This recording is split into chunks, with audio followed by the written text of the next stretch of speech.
नमस्कार शेतकरी बंधूंनो, मी आणि आमचे बंधुराज आम्ही दोघांनी मिळून गवत कापून आणले.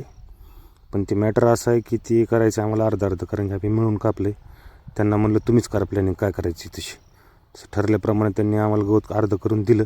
गवत मी उचललं आणि मी चाललो थेट आमच्या गायकडं. ती बिचारी माझी वाट बघत असेल, मी कधी गवत आणतो आणि ती कधी ती आली लगेच माझ्याकडे पळत आली. तिला गवत टाकलं, तिला थोडं कुरळलं. बंधुराजला म्हणलं तुम्ही जा आता पटकन, लाईट आली, तुम्ही मोटरचं नियोजन लावा. बंधुराज गेले विहिरीवर संग्राम सेठ. त्यांनी लाईट वगैरे चेक केल्यानंतर तिने म्हणली गोंधळ आहे, त्यामुळे म्हणली फिटर पाहिजेत. मग आम्ही आमचे इंजिनियर प्रसाद सेठला घेऊन आलो. विहिरीवर आलो, बघितलं.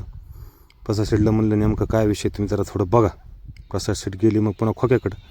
त्यांनी इकडचं तिकडचं इकडं वायर काय केलं ती काय आपलं त्यातलं जास्त कळत नाही. मग गेलो तर आम्ही ज्वारी बघायला, पण शेवटी तिथं काय पाणी पडलं नव्हतं. मग आलो विहिरीवर, तिथली मोटर चालू होती का बघावं म्हणलं.